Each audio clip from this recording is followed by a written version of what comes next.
Jurgen.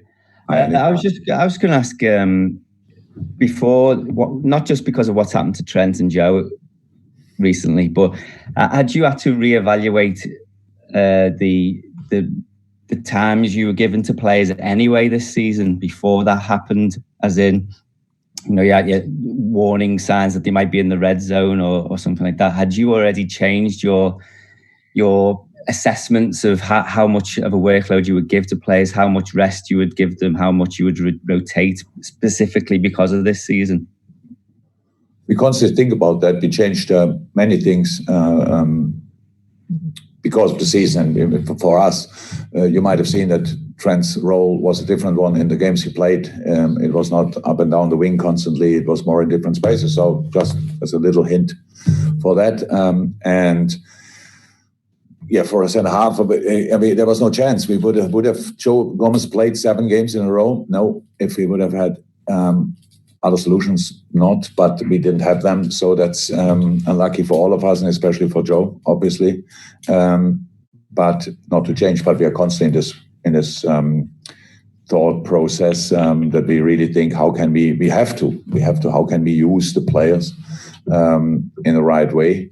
Because our target is always long-term. It's never short-term. Yes, we have to fulfill short-term targets as well, but the main target is long-term. So we need them. Without the players, we are nothing. And that's why we are really careful, or as careful as we can be. Okay, Paul Joyce. And then after Paul Joyce is Chris McKenna. Paul. Hi, Jurgen. Just two small points to clarify on Mo, if I can. Did the club know he was going to the wedding? And also, was it your understanding that it's 10 days isolation after a negative test? That the player has to self-isolate for 10 days?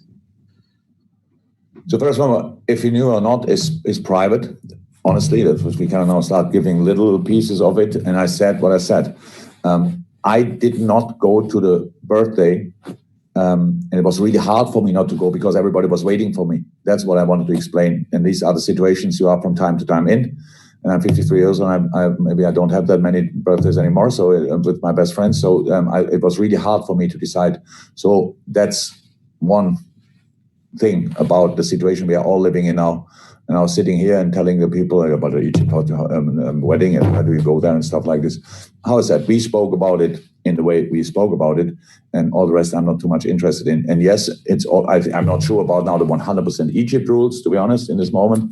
But it's similar, and as long as he's positive, he cannot be back with the team. But he's now positive for a while, so he will get tested again. If that test shows up, it's negative, and then we will follow the procedure and the process, and then we will see when Mo is available for us again. Fantastic. Chris McKenna, and then after Chris, Don King.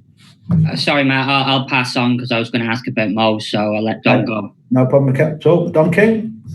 Hi, Jurgen. Can I just ask you about Thiago? You said he's closer.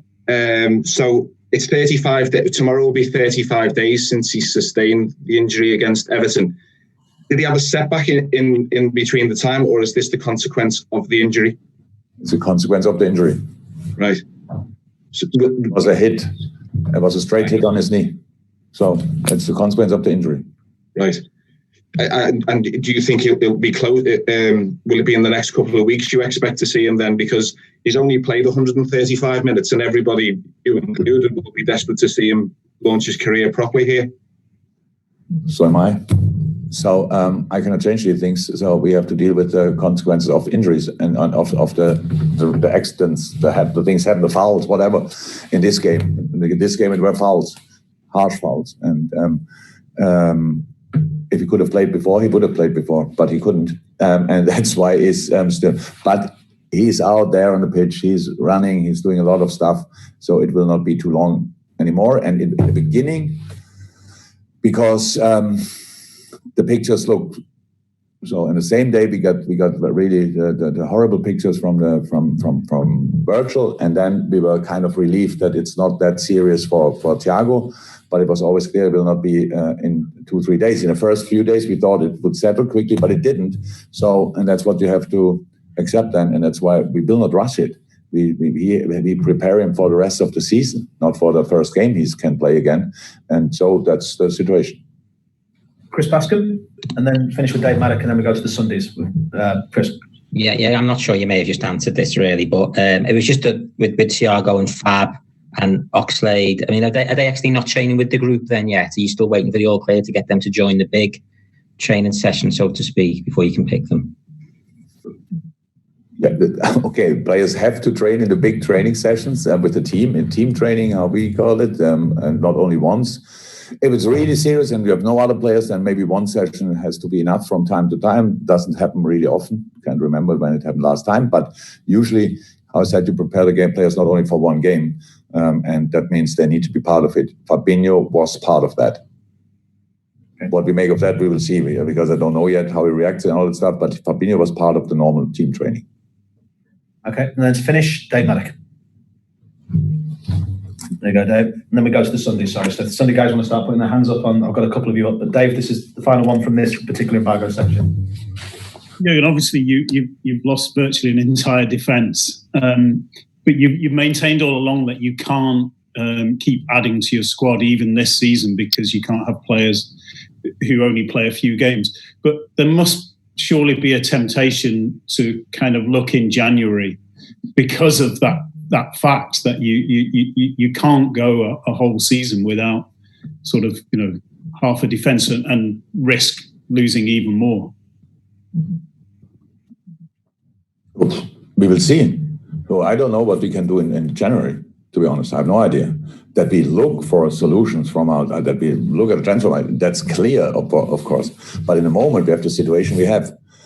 And you can't compare situations really, but I only want to mention it. When I came 2008 to Dortmund, my two center-halves were 19 and turned 20 that winter. And we played with them for the entire time, pretty much, Hummels and Subotic.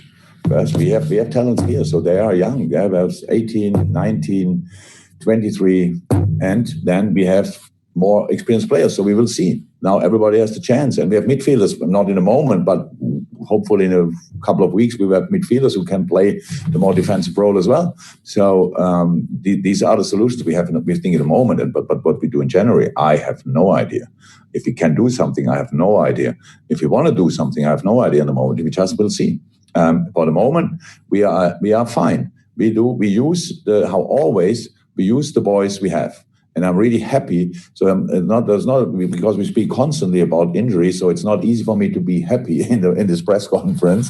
But I am about the chance they have now, and you should see them in training. They can smell the chance, and they step up, and they want to show that they are ready, and that's good. So, and we will see. I'm really confident that it will work out with the boys, and then hopefully we can convince the rest of the world as well.